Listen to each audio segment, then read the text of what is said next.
તપન પરમારની ચુસ્ત પોલીસ બંદોબસ્ત વચ્ચે અંતિમ યાત્રા નીકળી। વડોદરા શહેરના ભાજપના પૂર્વ કોર્પોરેટર રમેશ પરમારના પુત્રની નાગરવાડા વિસ્તારમાં ગમગીન બન્યો હતો। ચુસ્ત પોલીસ બંદોબસ્ત વચ્ચે અંતિમ યાત્રા નીકાળવામાં આવી। રવિવારની રાત્રે 9:30 વાગ્યાના અરસામાં કુખ્યાત બિચ્છુ ગેંગના સાગરીત અને પોતાની ધાક જમાવવા ખુલ્લેઆમ દાદાગીરી કરતા બાબર પઠાણે વડોદરા શહેરના ભાજપના પૂર્વ કોર્પોરેટરના પુત્રની સયાજી હોસ્પિટલમાં હત્યા કરી દીધી હતી। નિર્દોષ તપનની હત્યા થયાના ગણતરીના કલાકોમાં જ પોલીસ આરોપીએ બાબર પઠાણ સહિતના 5 આરોપીઓને દબોચી લઈ કાયદાનું ભાન કરાવ્યું। પરિવાર મૃતકને ન્યાય ન મળે ત્યાં સુધી મૃતદેહ સ્વીકારવાનો ઇનકાર કર્યો હતો, પરંતુ આજે આખરે પરિવારે મૃતદેહનો સ્વીકાર કરતા તપનના મૃતદેહને સયાજી હોસ્પિટલથી ઘરે લઈ જવાયો હતો। પોતાના સંતાનને મૃત હાલતમાં સફેદ ચાદરથી લપેટાયેલી હાલતમાં આવતો જોઈ પરિવારમાં રોકકળ મચી ગઈ હતી। પિતાએ પણ પોતાના સંતાનને જોઈને આક્રંદ કરતા જણાવ્યું, મારો દીકરો તો મારી જેમ સેવા કરવા ગયો હતો ને આ લોકોએ એને મારી નાખ્યો। આ લોકોને છોડશો નહીં। પૂર્વ કોર્પોરેટરના છોકરા સાથે આવું થતું હોય તો આમ આદમીનું શું થાય? માં પોતાના દીકરાને જોઈને બોલી, મારા દીકરા તને ભૂખ નથી લાગી? તું ખાવા માટે આવી જા। બહેન પણ પોતાના ભાઈને જોઈને ધ્રુસકે ધ્રુસકે રડી પડી। વડોદરા શહેરના ભાજપના પૂર્વ કોર્પોરેટર રમેશ પરમારના પુત્રની હત્યાના બનાવ બાદ પોલીસે ગણતરીના કલાકોમાં જ બાબર પઠાણ સહિતના 5 આરોપીઓને દબોચી લઈ કાયદાનું ભાન કરાવ્યું હતું। આ મામલે પોલીસે કોન્સ્ટેબલ હિતેન્દ્રસિંહ અને લોકરક્ષક હિતેન્દ્ર કુમારને સસ્પેન્ડ કર્યા હતા। ત્યારે આજે પરિવારને મૃતદેહને સ્વીકાર કર્યો હતો અને ઘરે સંતાનનો મૃતદેહ આવતા પરિવારમાં રોકકળ મચી ગઈ હતી। પોતાના વાલ સોયાની અંતિમ યાત્રામાં પિતાના આક્રંદથી સમગ્ર નાગરવાડા વિસ્તાર ગમગીન બન્યું હતું। ચુસ્ત પોલીસ બંદોબસ્ત વચ્ચે અંતિમ યાત્રા નીકાળવામાં આવી હતી। ગઈકાલના વડોદરા શહેરમાં બનેલી ઘટના, એ ઘટનાનો અંજામ આપ જોઈ શક્યા છો। મૃત્યુ વ્યક્તિનું થયું છે, પરંતુ એનો ભાવ, એના માટેનો લોકોનો પ્રેમ આજે સ્મશાન યાત્રામાં લોકોએ બતાવ્યો છે।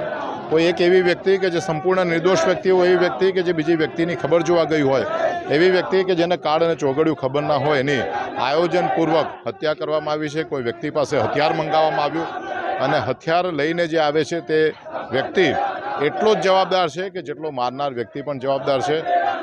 રાજ્ય સરકારના માનનીય ગૃહ રાજ્યમંત્રી અમારા હર્ષભાઈ સંઘવી સાહેબ, વડોદરાના પ્રભારી મંત્રી, એમના માધ્યમથી પોલીસ વિભાગ સાથે સતત સંકલન કરી અને બધા જ આરોપીને પકડવામાં આવ્યા છે। માત્ર એક જ આરોપી બાકી બચ્યા છે। તેમ છતાં પણ ન્યાયતંત્ર દ્વારા એવી અપેક્ષા છે ફાસ્ટ ટ્રેક કોર્ટમાંનો કેસ ચાલે, સખતમાં સખત સજા આરોપીને થાય, આવનારા સમયમાં કોઈ આવું કરવાની હિંમત ના કરે। અને અત્યારે જે ઘટનાક્રમ થયો છે તે ઘટનાક્રમને કારણે લોકોમાં જે રોષ છે તે લોકો એવું માનતા થાય કે આવનારા સમયમાં વડોદરા શહેર છે તે સલામત શહેર છે। વડોદરામાં કોઈ અસામાજિક તત્વો આવું કરવાની હિંમત ન કરે, જેના પર ભૂતકાળમાં 10, 15, 20, 25, 40 જેટલા કેસ થયા હોય, એવી વ્યક્તિ એ સમાજમાં ખુલ્લે આમ ફરે નહીં, એ જોવાની જવાબદારી જેમની છે। તે લોકો ચોક્કસ આ કાર્ય કરશે। ભૂતકાળમાં જ્યારે હુસેન કરીને અસામાજિક તત્વો દ્વારા હુમલો કરવામાં આવ્યો, ત્યારે 24 જ કલાકમાં આ જ માન્ય હર્ષભાઈ સંઘવી દ્વારા કારેલીબાગ પોલીસ સ્ટેશનના બધા જ અધિકારીઓની બદલી કરવામાં આવી હતી, સસ્પેન્ડ કરવામાં આવ્યા હતા, લીવ રિઝર્વમાં મૂકવામાં આવ્યા હતા। આ વખતે પણ જે ઘટનાક્રમ થયો છે તેમાં આ જ પ્રકારના પગલાં એમના તરફથી લેવાશે એવી એમને અપેક્ષા છે। અને માત્ર કારેલીબાગ પોલીસ સ્ટેશન નહીં, પરંતુ એમના સુપરવાઇઝરી અધિકારીઓ, પછી એસીપી હોય, ડીસીપી હોય, જેસીપી હોય, એમને પણ માનનીય હર્ષભાઈ સંઘવી સાહેબના મારફતે અમારી વિનંતી છે કે એમના પર પણ યોગ્ય કાર્યવાહી થવી જોઈએ। ક્યારેય પણ અસામાજિક તત્વ એ મોટો થતો નથી, એમાં કોઈને કોઈ વ્યક્તિનો સીધો કે આડકતરો હાથ હોય છે, અને આવા લોકોને કોઈ સંજોગોમાં સમાજ ચલાવી ના લે, અને ચોક્કસ પગલાં લેવાશે એવી અમને ખાતરી છે। વિજયભાઈ, સંપૂર્ણ વડોદરા શહેરની અંદર મુસ્લિમો જેમ તેમ દાદાગીરી કરતા હોય છે, એના માટે શું કહેશો તમે?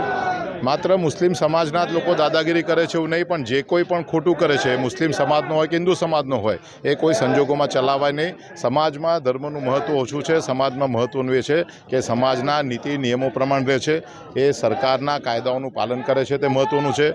ગુંડો એ ગુંડો છે, પછી હિન્દુ હોય કે મુસ્લિમ હોય, બંને માટે એક જ સરખી પનિશમેન્ટ થવી જોઈએ। અને અમે એવું માનીએ છીએ કે એમની સંખ્યા વધારે છે, પરંતુ એનો મતલબ એવો નથી કે એમને એમાંથી કાયદામાંથી કોઈપણ પ્રકારનું રક્ષણ મળે, અને એમના પર સખત સજા થશે એવી એમને ચોક્કસ શ્રદ્ધા છે।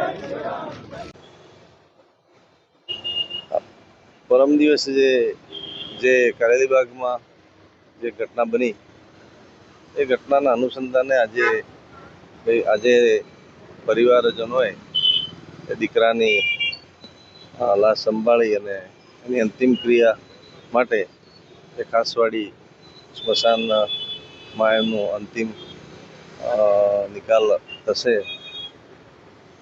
આમાં ઘણા બધા પરિવારોમાં, કુટુંબમાં અને આમ જનતામાં પણ થોડું આક્રોશનું વાતાવરણ હતું અને એના લીધે આપણે હવે કોઈ બીજો અનિચ્છનીય બનાવ ન બને તેમાં પૂરતી તકેદારી રાખી અને આપણે પૂરતો બંદોબસ્ત રાખવામાં આવે, જેમાં